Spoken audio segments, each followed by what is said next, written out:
Bonjour ou bonsoir à toutes et à tous, où que vous vous trouviez. Bienvenue dans cette nouvelle capsule de Proust que nous avons la chance de vous proposer aujourd'hui. Comme vous le savez, nous irons à la rencontre de la personnalité de l'un de nos auteurs coach. Et aujourd'hui, nous accueillons Alain Cardon, auteur du livre L'art véritable du maître coach. Bonjour Alain. Bonjour à toutes et à tous, où que vous vous trouviez. Alain, comment vas-tu? Comment te sens-tu? Très bien, merci. Alors Alain, merci de nous rejoindre dans cette nouvelle capsule de Proust où tu auras à répondre à un questionnaire qui nous dévoilera le coach qui est en toi. 13 questions. Aura-t-on 13 réponses? Aïe, aïe, aïe. Es-tu prêt? Oui, allons-y. C'est parti. Quel est le trait de ton caractère qui t'est le plus utile en coaching? Ah, ça va peut-être surprendre, mais c'est ma sensibilité. Pourquoi tu dis ça? Surprendre? Ah, en fait, bon, je suis poisson de mon état, de mon signe astrologique, depuis quelques jours, 73 ans. Et le poisson, et je le sens vraiment dans ma chair, fait corps avec son environnement, sans toutes les vibrations de tout ce qui se passe autour. Dans l'eau, moi j'ai l'impression d'être un hypersensible que les personnes ne cernent pas. En fait. Ce qui fait que c'est ma qualité principale de coach, qui passe en plus d'autant mieux qu'elle est inattendue avec les personnes que je travaille. On arrive à se trouver dans des relations très personnelles, en fait. Mais, mes clients deviennent des amis très proches. J'étais un beau métier pour ça. Alors, quelle est la qualité que tu préfères le plus chez un coach? Oh, ben leur sensibilité, ça, ça va de soi. Alors, je dirais la créativité aussi, la capacité de rebondir dans un sens inattendu. C'est-à-dire que si un coach accompagne dans la rupture, normalement, dans le changement, dans la transformation, dans le disruptif, dit-on en anglais, il faut qu'il sache changer de trajectoire presque à la seconde, être créatif, chercher en fait, sans s'accrocher à une direction ou une autre, mais tout envisager de ce qui peut émerger à chaque instant. Je trouve que c'est hyper créatif, en fait. C'est excitant de changement. J'aime bien les coachs et les amis avec qui je peux m'amuser comme ça. La qualité que tu préfères le plus chez un coaché? Chez un client, l'authenticité. L'authenticité, c'est-à-dire quelqu'un qui veut vraiment plonger et s'ouvrir, qui sent qu'il sera accepté quoi qu'il arrive et qui se permet de vraiment être authentique, de chercher au-delà de ce qu'il a abordé précédemment, d'aller le plus profond possible, j'aime bien. Et je l'accompagne aussi, je le fais aussi. Le don de la nature que tu aurais souhaité avoir? Ah, j'aime bien les rêves où je décolle, je vole. Ah, Je peux faire du vol plané, de la vitesse, frôler les arbres, aller très haut. J'ai souvent eu ce genre de rêve et je regrette de ne pas pouvoir le faire. intéressant. Quelles sont les fautes qui t'inspirent le plus d'indulgence? Les fautes, qui m'inspire le plus d'indulgence. J'ai du mal à dire que c'est des fautes, en fait. Je ne vois pas les choses comme ça. Ce qui nécessite le plus d'indulgence de ma part, c'est l'arrogance. Les gens qui sont arrogants sur deux. Là, j'ai du mal à être indulgent. Sans doute que c'est une forme de fermeture. En fait. Et celle qui t'inspire le plus d'indulgence? Celle qui m'inspire le plus d'indulgence. C'est pas une faute. C'est la sensibilité excessive. Mais je trouve pas que ce soit une faute. Donc, ça m'inspire de l'indulgence, naturellement. Je trouve ça beau, en fait.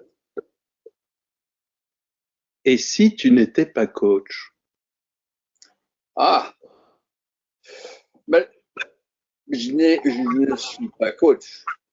J'étais coach, en fait, avant de l'être, dans le sens où je pense que le coaching, j'ai adopté le coaching très vite parce que ça correspondait à ma trajectoire. Mais j'ai une trajectoire. Et si j'étais, si on allait au bout du compte, si le coaching ne me convenait plus, je continuerai sur cette trajectoire en restant coach tel que je pense qu'il faut l'être. Donc, le coaching, c'est un mot, c'est une catégorie, c'est une étiquette. Bon, c'est un véhicule social qui peut servir, mais il faut faire attention que ça ne dérape pas cette étiquette. Donc, je suis assez exigeant en fait, par rapport au mot coach. Je veux qu'il me convienne. Alors, que ce soit par une couleur ou bien par un élément de la nature, comment décrirais-tu l'énergie qui est en toi?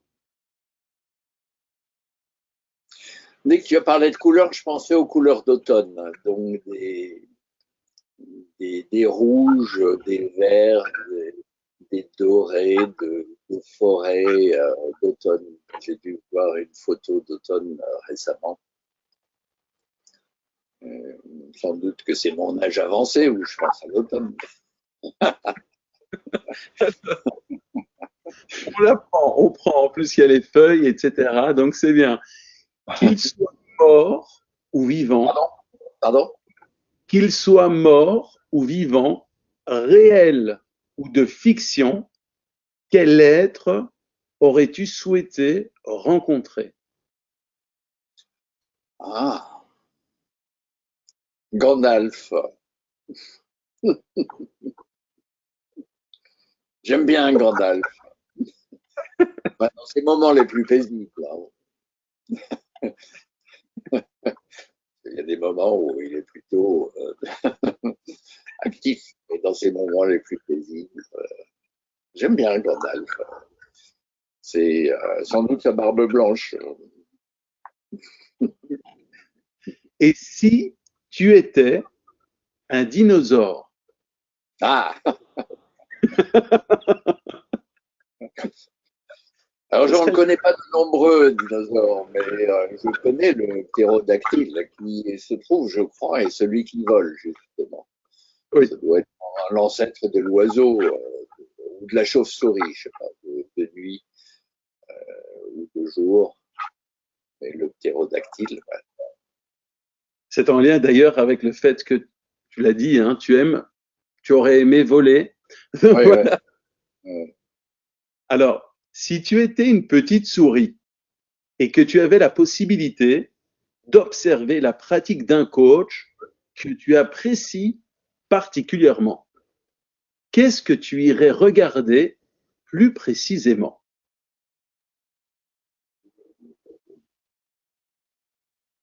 Je crois que c'est les oreilles qui seraient vraiment pointues, tendues vers le haut. je sais pas comment une souris fait, c'est aussi avec les moustaches, c'est les vibrations. Je sais pas si c'est ce que je regarderais. Autrement dit, je pense aux autres sens. C'est l'écoute et les vibrations d'une souris qui écoute avec sa moustache.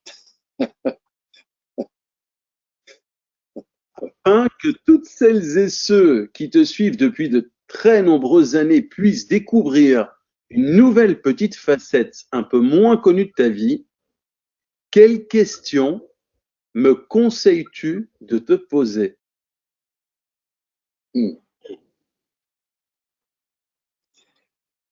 À quel âge est-ce qu'il y a eu un changement dans ta jeunesse? Un grand changement. Et lequel? Je t'en prie.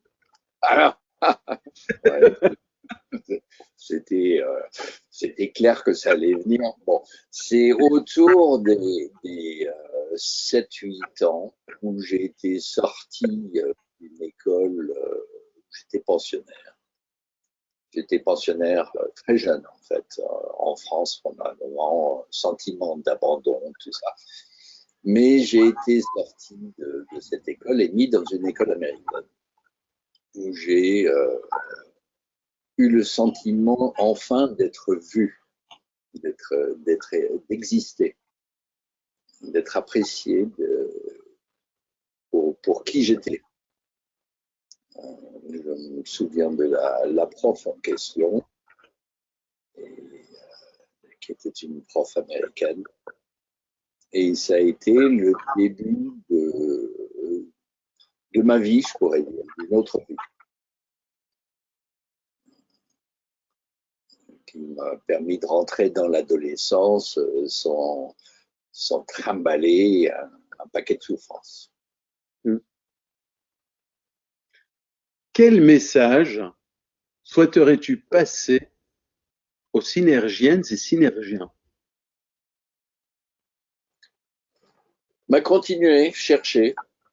La vie est si belle, il y a tellement de choses à découvrir. Et je trouve que le métier de coach est génial parce qu'on est payé pour faire quelque chose qui devrait être naturel et qu'on devrait faire de toute façon. Donc, je trouve que c'est un métier extraordinaire, un très bon véhicule que d'être coach. Donc, continuez. Quel est ton état d'esprit là, en ce moment? Je suis très touché, en fait. Touché d'abord de parler de moi, comme je le fais peu, en fait. Mais, merci pour ces questions. Alors, merci Alain d'avoir répondu aux 13 questions de la capsule de Proust. Merci à vous de nous avoir suivis. Et si vous avez une question à ajouter à notre capsule, mettez-la en commentaire sous cette vidéo. Alain, tu peux en faire de même, hein.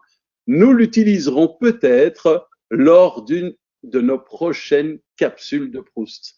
Un grand merci Alain Cardon de t'être prêté à l'exercice de la capsule de Proust. Merci à vous toutes et tous. Au revoir. Au revoir, merci.